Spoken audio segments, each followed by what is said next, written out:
아까 말씀하신 게 이제 소매업 분야에서 공실이 빠르게 늘고 있다 이런 말씀하셨는데, 그러면 좀 앞으로는 그 오프라인 상권에서 좀 어떤 업종이 좀 유리하다고 볼 수 있을지 뭐 그런 거 좀 예측할 수 있을까요? 당연히 예측이 가능하죠. 어떤 게 생각을 있을까요? 해보십시오. 과거에 제가 그 미국, 유럽, 일본 한 10년 전에 네. 왜냐면 그런 지역들은 우리나라보다 상권의 변화가 조금 더 앞서가는 거거든요. 네. 그래서 분석을 해봤습니다. 뭐 어떤 분이 그거 말도 안 된다고 그러시는 분이 있긴 하던데 제가 10년 전에 가보니까 백화점 1층이 식당으로 되어 있어요. 혹시 그런 거 보신 적 있나요? 저희는 다 화장품이잖아요. 그렇죠. 네. 근데 이미 그런 나라들은 10년 전에 가보면 100%는 아니지만 네. 일부 백화점이 이미 그런 머천다이징을 도입하기 시작한 겁니다. 네. 1층에 식당을 만들기 시작한 거죠. 근데 어떻습니까? 요즘 우리나라도 그런 백화점, 그런 할인마트들 생기고 있지 않습니까? 아마 취재하시다 보면 그런 이야기들 네. 기사에 쓰시고 하셨었을 네. 거예요. 1층에 얼마 전에 모 백화점이 1층에 대전에 있는 L 백화점도 네. 1층에다가 어떤 외식 브랜드를 집어넣습니다. 자, 한번 제가 아까 말씀드렸잖아요. 외식업, 서비스업, 유통업 이렇게 크게 세 개로 나눈다고 가정했어요. 이건 이제 분석을 쉽게 하기 위해서 이렇게 설명드리기 위해서 제가 나눈 거고 사실은 업종 뭐 이런 건 뭐 수백 수천 가지가 있잖아요. 네. 근데 크게 특성별로 이렇게 군집을 묶으면 세 개잖아요. 어디다 내가 돈을 어떻게 쓰는지를 자기 걸 한번 분석해 보십시오. 제가 그 생각을 하고 있었는데, 그러니까 백화점 말씀하셨을 때 제가 생각해 보니까 백화점을 간 지가 언제인지 기억이 안 날 정도로 그렇죠. 맞아요. 그러니까 상권 분석이 아주 쉬운 게 그냥 내가 어떻게 하고 있는지를 보시면 됩니다. 네. 그러니까 내 소비를 내가 한 달 동안 소비한 걸 한번 분석해 보십시오. 상권 분석의 답입니다. 그럼 앞으로 이게 어디로 어떻게 될까요? 웬만한 그 소매에 대한 건 다 온라인 상권으로 가실 겁니다. 그렇죠? 네. 다 온라인 쇼핑몰이나 뭐 직구 막 이런 걸 다 구매하시잖아요. 네. 오프라인에서 쓰는 건 뭡니까? 먹는 음식. 네, 먹는 네. 거. 그다음에 서비스겠죠. 서비스 중에서도 또 온라인으로 갈 수 있는 서비스가 있을 수는 네, 있어요. 그렇죠.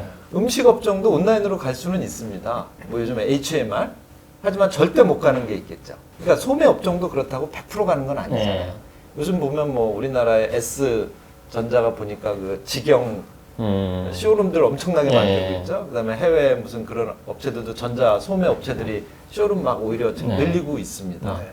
이런 것들을 잘 보면 이제 그게 보이는 거죠. 이 앞으로 각각의 내 상가가 내가 어떻게 만들어져야 되는지, 그 상가 투자를 어떻게 해야 되는지 그런 게 지금 여기서 네. 지금 질문 속에 다 숨어 있는 네. 비밀들입니다. 음. 결국은 다 외식 업종이 주가 될 수밖에 없을 겁니다. 그건 다 인정하시죠? 소비자 네. 입장에서 네. 봐도. 그리고 이제 부가적으로 서비스 업종이 자꾸 더 특화돼서 현재 수준은 유지하게 될 거고요. 소매 업종이 가장 문제인 거죠. 조금만 더 자세히 설명해 주시면은 어떤 곳을 봐야 되나? 이름이 별로 유명하지 않으면서도 뭔가 이제 접근성이 좋은 곳을 골라야 된다라든지. 그러니까요. 이제 네. 그 지금까지 우리가 가지고 계셨던 고정관념으로는 이게 설명이 안 됩니다. 사실은. 왜냐하면 제가 아까 말씀드린 것처럼 유동인구가 많다고 물론 이미 건물의 가치나 이런 건 올라가 있으니까 아주 오래 갖고 계셨던 분들은 어마어마한 수익을 얻었죠. 근데 지금 투자하는 사람은 명동에 땅 사면 어떻게 되겠습니까? 강남에 땅 사면 홍대에다가 건물 사면 어떻게 되겠습니까? 안 되잖아요. 그렇죠? 그래서 이제 이런 관점으로 보시면 됩니다. 첫째, 머천다이징 관점이라고 하는데요. 특화된 곳을 보시는 게 좋습니다. 특화라는 건 뭘까요? 예를 들면 아까 연남동 같은 경우가 특화된 상권인 겁니다. 젊은 친구들 중에 실력 있는 친구들이 가서 어떤 소위 이제 이것도 전문 용어인데 앵커 점포 그 지역을 유명하게 만드는 핫플레이스 브랜드가 하나 생긴 겁니다. 그러면 그걸 보고 그런 유사한 능력을 가진 친구들이 모여드는 상권들이 있을 수 있겠죠. 근데 그걸 이미 아까 말씀드린 것처럼 그걸 어느 시점에 판단하느냐의 차이인 거죠. 네. 특화된 상권을 먼저 보셔야 되고요.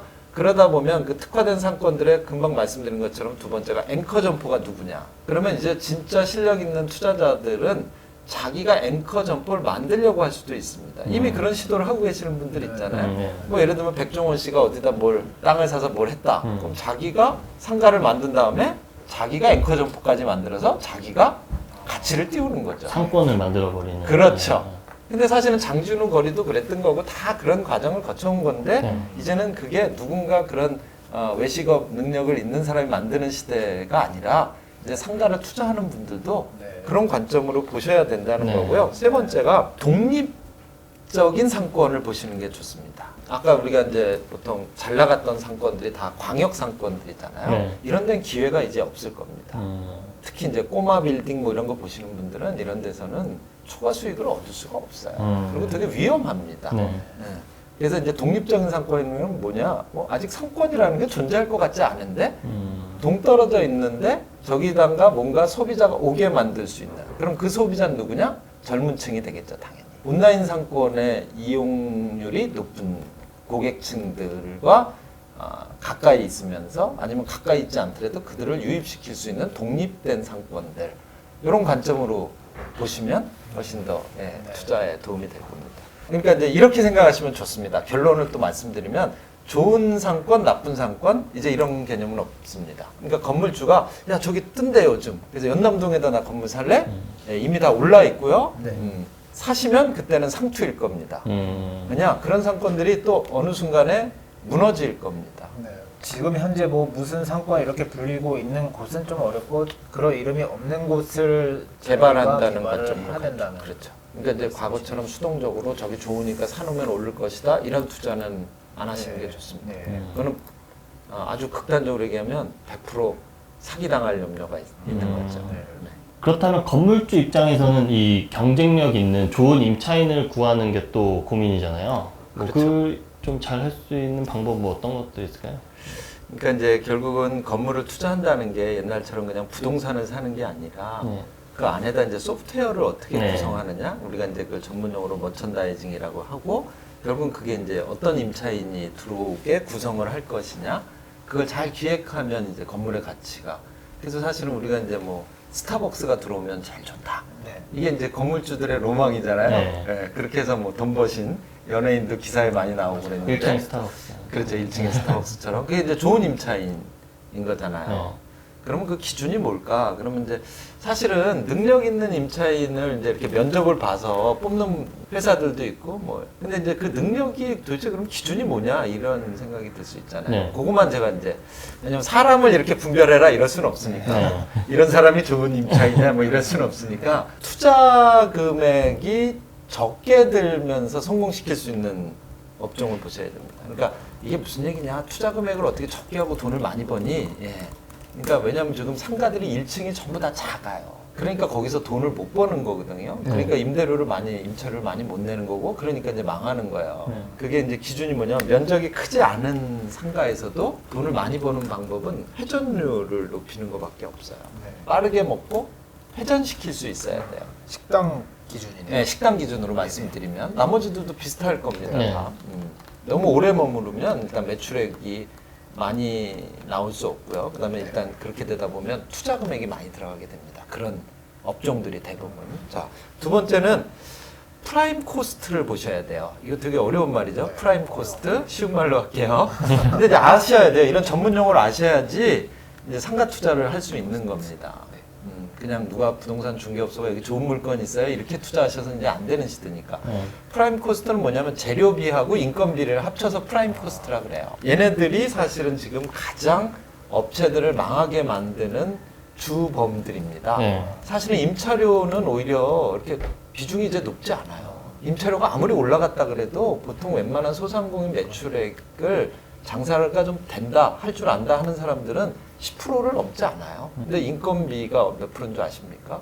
물론 이것도 업종에 따라 다르지만 제가 예를 들면 외식업종으로 하면 인건 비율이 지금 35%를 넘어가는 업체들이 나타나기 시작했어요. 근데 재료비는 얼마인 줄 아십니까? 오히려 재료비는 30%예요. 자, 이건 뭘 보라는 얘기냐? 프라임 코스트가 너무 높으면 이 사람이 나한테 임차료를 많이 낼 수가 없습니다. 그럼 많이 받으면 어떻게 되죠? 망하겠죠. 예. 망하면 공실 생기겠죠. 네. 이걸 판단하실 수 있어야 됩니다. 그럼 재료비 플러스 인건비 프라임 코스트가 낮은 면서 예. 회전율을 높이면서 그러려면 전문성이 있어야 되겠죠. 네. 그래서 메뉴가 많으면 안 됩니다. 상품이 너무 많으면 안 되죠.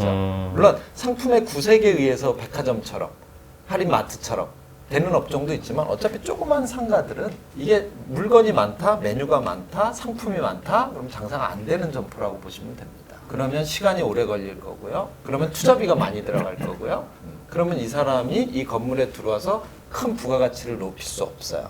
그러면 높은 임대료를 절대로 낼 수 없는 거죠. 왜 건물주들이 스타벅스가 우리 1층에 들어왔으면 좋겠냐? 이게 아주 최적화되어 있는 모델이라는 겁니다. 말씀하신 기준에 딱 맞는 그렇죠. 거네요. 예를 들면 근데 이제 스타벅스가 오게 할 수는 없잖아요. 네. 그런 경우에 내가 그걸 선별해낼 수 있는 능력이 있어야죠. 저 마지막으로 이거 여쭤보고 싶은데 네. 지금 보니까 이 상가 투자에 앞서서는 뭐 현재 이 온라인으로 재편을 하는 이런 상황도 파악을 해야 되고 또 이렇게 공부를 좀 많이 해가지고 상가를 투자할 만한 매력이 아직 있느냐? 아파트가 낫지 않을까요? 어떻게 생각하십니까? 예, 진짜 아주 핵심 질문이신 것 같습니다. 이런 관점으로 보시면 좋을 것 같아요. 네. 이 상권 분석을 하고 그걸 통해서 뭔가 투자를 하고 그게 창업이든 건물이든 다 저는 똑같다고 보거든요. 통제 가능성을 보시면 됩니다. 내가 통제할 수 있느냐. 아파트는 사실은 이게 시장이 뭔가 소비자, 그 아파트에 거주하는 사람들을 위해서 국가적으로 뭔가 이렇게 제약이 많습니다. 그게 그렇네요. 그러니까 초과 수익을 내가 수동적임에도 불구하고 운에 의해서 저거 당첨만 되면 초과 수익을 얻을 수 있는 여지가 만들어져 있는 겁니다. 제가 통제 가능한가요? 네, 안 되죠. 예, 분양 받고 싶다고 받으실 수 있나요? 안 되죠. 네, 그러면 결국 내가 통제 가능한 투자는 어디일까요? 상가입니다. 나는 그런 거 할 줄 몰라. 근데 돈은 있고 내가 뭔가 점수 높으니까 그냥 어딘가 하나 받으면 나 뭐 초과 수익을 얻을 수 있어. 그럼 그분은 어쩔 수 없이 거기다 올인하셔야 되겠죠. 능력이 그거밖에 안 되니까. 네. 근데 아니 나는 아까 제가 말씀드렸던 것처럼 그런 온라인 유동인구, 오프라인 유동인구 관심 있어. 그 다음에 제가 말씀드렸던 지역상권, 지구상권, 광역상권 관심 있어. 그런 지식을 나는 취득해서 내가 어떤 임차인이 좋은 수익 구조를 가지고 그 사람이 롱런할 수 있는지 나 판단할 수 있어. 그럼 어떻습니까? 제가 이렇게 말씀드릴게요. 아무도 오지 않아서 통통 공실이 이제 앞으로 많이 늘어나잖아요. 지금 10%라고 평균 그랬잖아요. 네. 제가 추측건된 앞으로 5년 안에 그냥 거의 평균 값이 20, 30%까지도 갈 수도 있고요. 지금 이미 세종시나 일부 신도시들은 지금 공실률이 50%, 60%입니다. 채워질까요? 그러면 공실이 그냥 기본적으로 30 내지 50%인 상가들이 부지기수로 1층이 그거. 그럼 건물의 가치가 얼마가 떨어질까요? 1층 공실이 30%가 생기면 이 건물 통 가치가 얼마가 떨어질 거라고 생각하세요? 30%? 예? 그렇죠. 최소한 30. 그럼 100억짜리 건물이라고 가정합시다. 30억이 빠진 거죠? 네. 그걸 샀습니다, 제가. 그래서 그걸 좋은 임차인을 제가 맞추어서 만약에 정상적인 구조로 만들었습니다. 얼마 벌 수 있는 거죠? 관점을 뭐라고 말씀드리는 거냐? 그게 100억짜리면 30억이지만 1000억짜리면 300억인 거고요. 이건 이제 그냥 재미있으시라고 제가 이렇게 사례로 말씀드린 거고요. 단순한 수치. 그렇죠. 통제 가능성을 보시면 됩니다. 그러니까 아파트를 투자하는 게 왜냐하면 이거는 지금 당장의 투자의 관점으로 보시진 않을 거 아닙니까? 부동산 투자하시는 분들은 10년, 20년 자기 평생을 보는 거잖아요. 그리고 또 왜냐하면 이게 앞으로는요. 우리가 살아가는 데 있어서 평생의 과업일 수도 있습니다. 왜? 어차피 이제 장기적으로 직장 근무 불가능합니다. 그렇죠? 그럼 뭐 하실 겁니까, 우리가? 둘 중에 하나 아닙니까? 결국은 이런 다 건물과 연관된 비즈니스와 연관된 내가 통제 가능한 쪽에 내 인생을 투자할 건지 나는 통제 불가능하고 뭔가 운에 의해서 로또에 의해서 여러분이 투자하실지는 잘 판단해 보십시오. 네, 오늘 저희 짧은 시간에 상권 관련해서 정말 많이 배운 것 같습니다.